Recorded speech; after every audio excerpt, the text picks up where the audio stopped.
Buongiorno e benvenuti a TG Sicilia, le principali notizie di questa edizione. A Palermo polizia, carabinieri e finanzieri presidiano i luoghi della malamovida blitz interforze dopo l'ultima rissa davanti a una discoteca mentre cresce l'esasperazione dei residenti. Gela ha scoperto un giro di droga attivo anche durante il lockdown che fruttava fino a 6.000 euro a settimana, coinvolti anche dei minorenni. I soldi dei siciliani per il ponte, poca roba rispetto a quelli che non riusciamo a spendere, così Raffaele Lombardo. A TG Sicilia un ok alla linea Salvini, ma anche una stoccata a Schifani. Catania consegnata alla città Piazza Battiato, già Piazza Nettuno, un nuovo spazio aperto a tutti per fare sport e passeggiare con i più piccoli. In Serie C il Messina pareggia 0-0 a Potenza in una partita con poche emozioni. Domani tocca al Catania che attende il Sorrento. Intanto la società ricorre al TAR contro la decisione di far giocare la gara a porte chiuse.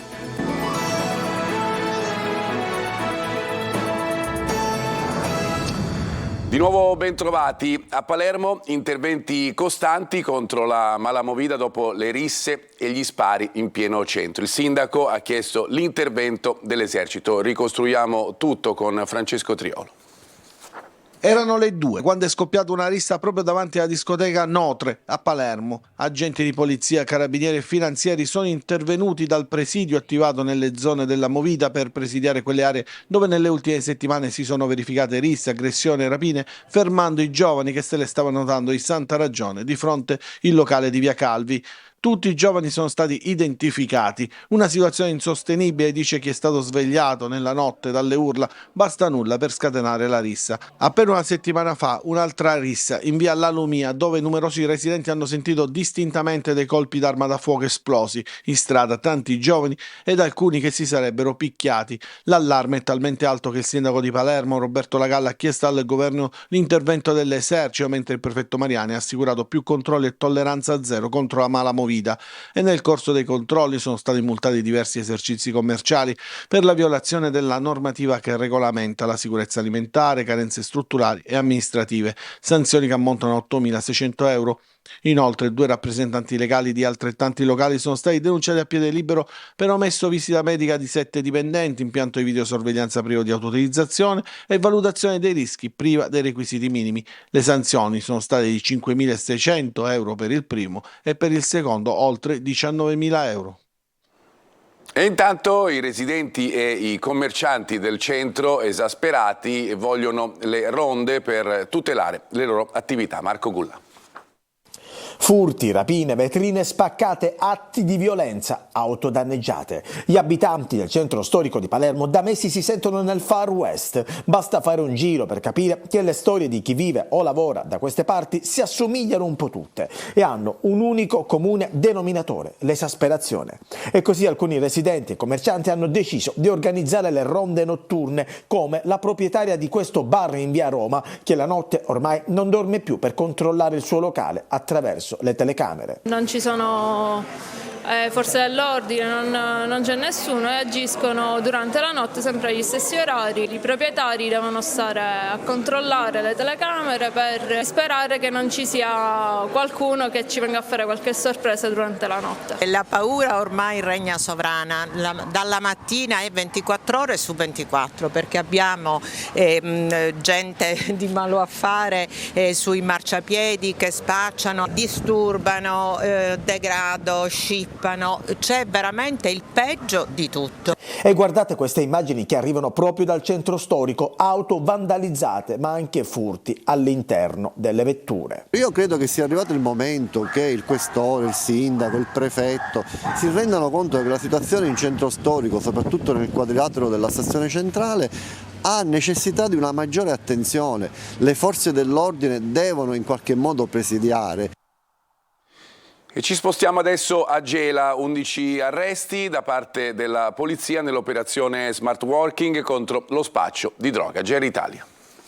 Un giro di spaccio quotidiano che fruttava quasi 6.000 euro a settimana e che non si è fermato nemmeno durante il lockdown. L'attività, che coinvolgeva 2 nuclei familiari, figli minori compresi, è stata stroncata dall'intervento degli agenti di polizia del commissariato di Gela, supportati da quelli della mobile di Caltanissetta e dall'unità cinofila. Sulla base dell'inchiesta, ribattezzata Smart Working, sono state messe 10 misure di custodia cautelare in carcere e una ai domiciliari. Le centrali dello spaccio erano 2, entrambe nel centro storico di Gela. Da quello che emerge, elementi del presunto traffico erano già sotto misura per altre vicende sempre di droga e comunque avevano precedenti penali anche legati a fatti di criminalità organizzata. L'inchiesta di oggi conferma ancora una volta come in città si registri un preoccupante fenomeno di spaccio e consumo di sostanze stupefacenti. Siamo assolutamente soddisfatti dell'esecuzione di questa ordinanza di custodia cautelare in carcere, perché ci conferma quella che è la nostra percezione, anzi più che percezione, sicurezza di un allarme che c'è nel territorio del Tribunale di Gela con riferimento alla diffusione, al consumo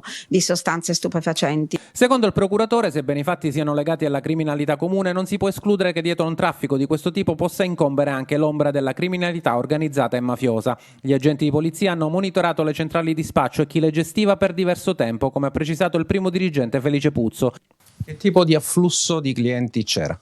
Diverse decine di clienti in ambito giornaliero, a prescindere insomma dal consueto fine settimana, dove magari il consumo è più elevato. Nel corso dei controlli un cliente giunto da Niscemi, fermato dalle forze dell'ordine, ha ingerito le dosi appena acquistate andando in coma. Era soprattutto cocaina quella che veniva ceduta. L'attività di indagine è ancora in corso. Intervento di Raffaele Lombardo sulla questione ponte, sui soldi previsti per realizzarlo. Da sempre favorevole all'opera, Lombardo appoggia la compartecipazione della regione decisa da Salvini e lancia una stoccata a Schifani. Sentiamo l'intervista di Luca Ciliberti. Presidente Lombardo, la compartecipazione di Sicilia e Calabria alla costruzione del ponte, qual è la sua posizione?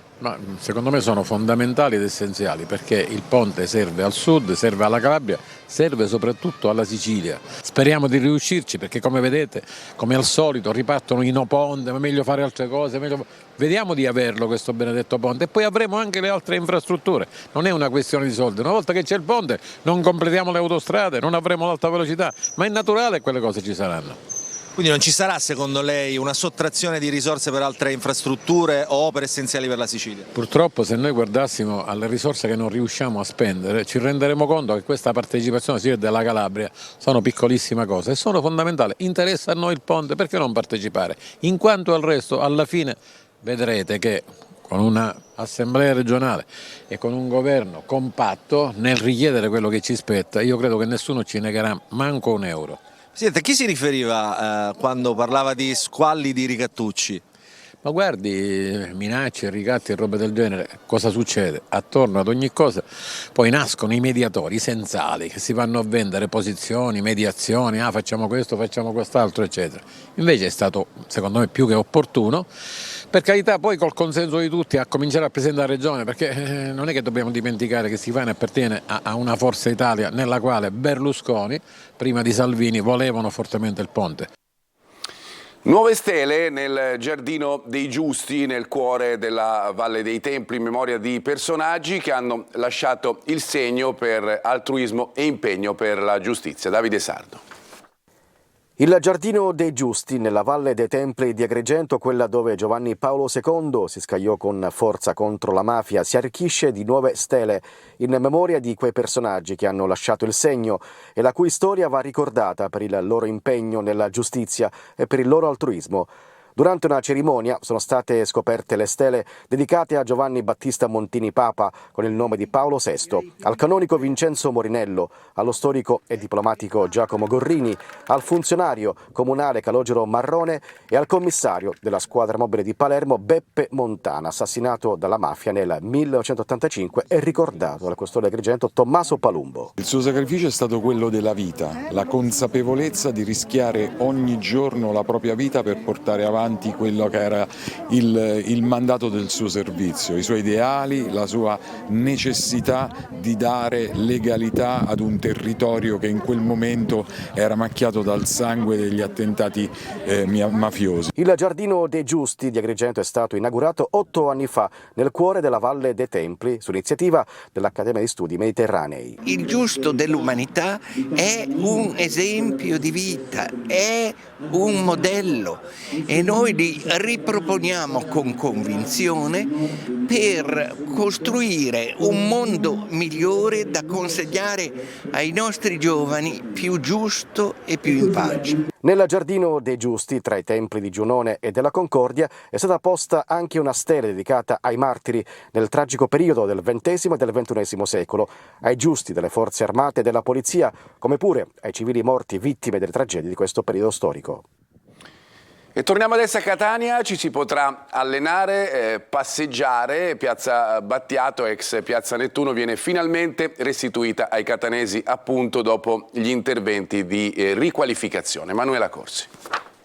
Un modernissimo playground, attrezzi ginnici, un campo da basket, giochi per bambini e zone a verde, ma anche panchine smart di ultima generazione, un nuovo impianto di luci e videosorveglianza. Si presenta così la nuova piazza Franco Battiato, ex Piazza Nettuno, sul lungomare di Catania, consegnata finalmente alla città. La rigenerazione di questi spazi tra l'altro ci sta permettendo di scalare quelle classifiche che ci hanno sempre visto penalizzati, le classifiche del Sole 24 ore. Adesso siamo addirittura al 16° posto per investimenti nello sport e nelle aree all'aperto, quindi di questo ne siamo assolutamente fieri e siamo certi che i nostri concittadini continueranno a sostenerci per quello che riguarda proprio queste iniziative. Dopo lo stop di alcuni mesi ai lavori eseguiti impiegando i fondi dell'Unione Europea del PON Metro 2014-2020 e i vari atti di vandalismo, il cantiere è ripartito ed oggi l'area può finalmente essere fruita da tutti, cittadini, sportivi e bambini. E c'è già chi ne approfitta subito dopo l'inaugurazione. Stamattina mi ha chiamato dice ci facciamo una passeggiata a lungomare, abbiamo trovato questa novità. E ne abbiamo approfittato.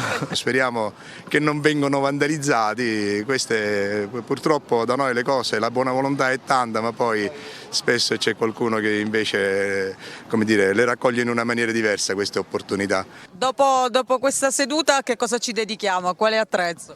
Ma dopo questa seduta poi ci dedichiamo alla tavola per recuperare le energie sprecate, impegnate, non sprecate, impegnate. Piazza Franco Battiato, assieme a Piazza Europa e Piazzale Sciascia, rappresenta un altro degli spazi pubblici recuperati dal degrado a una fruizione aperta e inclusiva a ridosso del mare.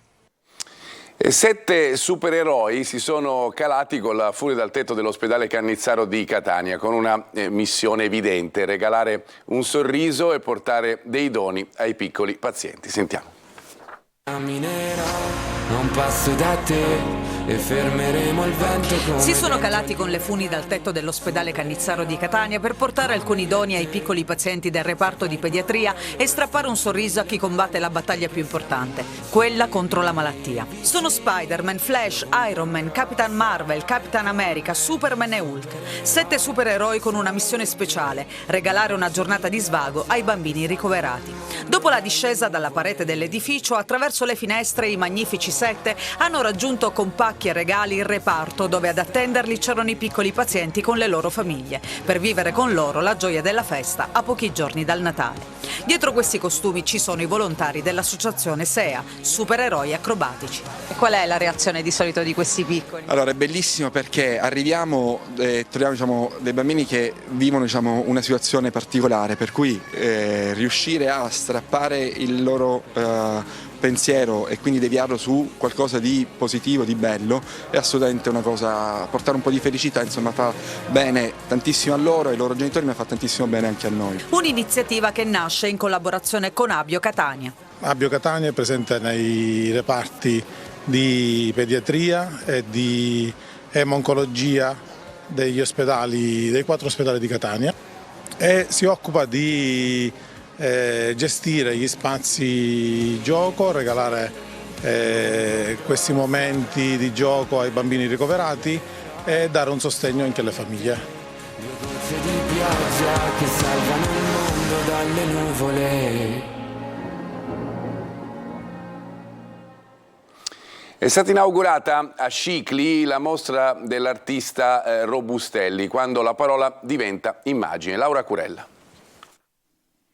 La simbiosi tra parola e immagine diventa a sua volta opera d'arte. È stata inaugurata venerdì all'interno della stamperia Bassi Beneventano di Scicli, Capricci, la mostra di Giovanni Robustelli ispirata ad un racconto di Marco Steiner. Ho chiesto a Marco Steiner se era disposto a scrivere un testo in maniera tale che io potessi ricavarne delle immagini, così è stato. I miei lavori sono a sostegno delle parole che ha utilizzato Marco Steiner, quindi cerco di estrapolarne ulteriori percorsi simbolici per arricchire questo viaggio attraverso queste atmosfere oniriche. Un ritorno a un passato in cui l'arte e la scrittura erano interconnesse in modo più intimo. In questa, chiamiamola fra virgolette, storia, c'è tutto il succo di quello che è la mia passione per la Sicilia, il mio grande rispetto e stima che c'è per Robustelli, e quindi ho cercato di condensare tante cose che ho vissuto qui in Sicilia, tanti colori, passioni e sogni, e sapevo che lui li avrebbe realizzati con la sua arte. Dal dialogo produttivo di uno scrittore e un artista, assieme alla nostra nasce un prodotto editoriale agli antipodi degli ebook moderni. Questo qua è il leporello che abbiamo prodotto per la mostra ed è un formato editoriale ormai in disuso, interamente realizzato in maniera artigianale, anticamente chiamato concertina o opuscolo a fisarmonica, e il particolare è che è un pieghevole senza rilegatura. In un mondo sempre più digitalizzato, questo innovativo progetto culturale rappresenta un'autenticità, un viaggio attraverso il passato che illumina il presente. Adesso ci fermiamo, fra poco una ricca pagina di sport.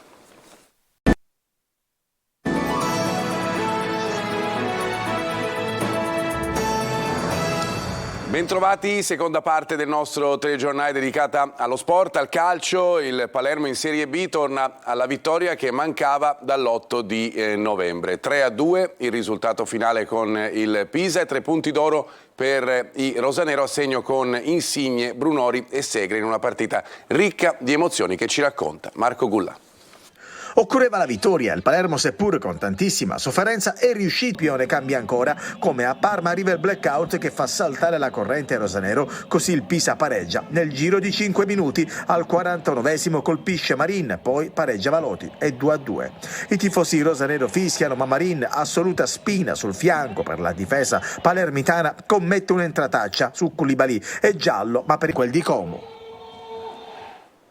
In Serie C pareggio senza reti del Messina al Viviani di Potenza, partita equilibrata con pochissime emozioni che vale però il terzo risultato utile consecutivo per i giallorossi. Sergio Colosi. Per il Messina è il primo stagionale, per il Potenza il secondo consecutivo. Lo 0-0 del Viviani premia il buon momento dei giallorossi che mai in questo campionato avevano messo 3 risultati utili uno dopo l'altro, 7 punti in 3 giornate e nessun gol incassato. Modica conferma l'11 del derby col Catania. La fase difensiva regge anche a Potenza, dove l'assenza del bomber caturano pesa tanto ed è un altro alleato della prestazione di Manetta e compagni, che concedono ai padroni di casa soltanto 2 tiri nello specchio della porta, entrambi nei primi 8 minuti di Saporiti e Volpe, con altrettante parate del sempre attento Fumagalli. Dopo il buon inizio il Potenza si sgonfia, poco gioco e tanto tatticismo. Ragusa corre, si sacrifica e va in aiuto sulla fascia al giovane Salvo, ancora tra i migliori, mentre Mausso è nella giornata storta, l'ennesima, culminata con un giallo che gli farà saltare l'ultima gara dell'anno contro il Monopoli. Pochissimo Messina in avanti, 0 tiri in porta, scomparirà definitivamente a metà ripresa quando Modica inserisce 3 under e chiude con 6 giovani. La sua squadra si abbassa, rischia di capitolare sul diagonale di Pace, non riesce più a salire e proporre gioco. Cambi questa volta inefficaci, ma il Messina porta via un punto da un campo dove hanno già perso 4 dirette concorrenti per la salvezza, quanto basta per accettarlo con soddisfazione e proiettarsi ad un futuro chiamato Monopoli e Mercato. E domani, sempre in C, è in programma Catania-Sorrento. Intanto la società rossazzurra ha presentato ricorso al TAR per chiedere una sospensiva del provvedimento che ha previsto si giochi a porte chiuse. Francesco Triolo.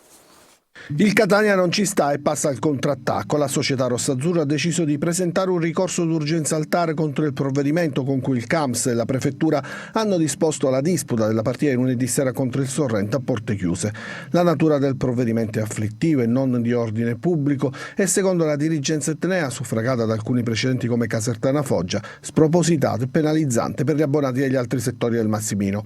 Adesso il TAR potrebbe disporre una sospensiva del provvedimento per discutere più avanti in Camera di Consiglio, ma intanto si giocherebbe a porte aperte.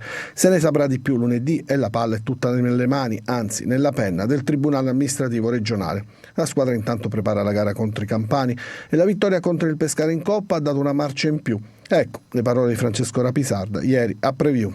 A prescindere delle difficoltà che ci sono ogni anno, poi magari alcune partite non meritavamo anche nemmeno di perdere e il risultato finale condiziona in negativo un po' tutto quello che è stato. Però siamo un gruppo molto unito e stiamo cercando assolutamente di risollevarci e cercare di scalare la classifica, perché al di là della Coppa sì che porta un'agevolazione nei playoff, però l'obiettivo principale rimane quello di scalare più posizioni possibili in campionato. Silvestri è out, Lucarelli prova a recuperare Di Carmine, in alternativa c'è Dubicas o De Luca, squalificato in Coppa e che in caso di 4-2-3-1 può agire da falso 9. Il loro allenatore è rimasto, e se non sbaglio. È vero, ma io adesso ne ha parlato. Una squadra che anche l'anno scorso comunque aveva delle idee, giocava molto, molto bene.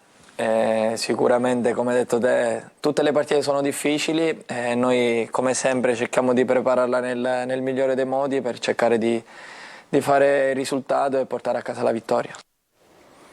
Bene, è tutto per questa edizione. La prossima alle 13:30 vi lascio la rassegna stampa curata oggi dal collega Luca Ciliberti. Grazie per averci seguito, una buona domenica.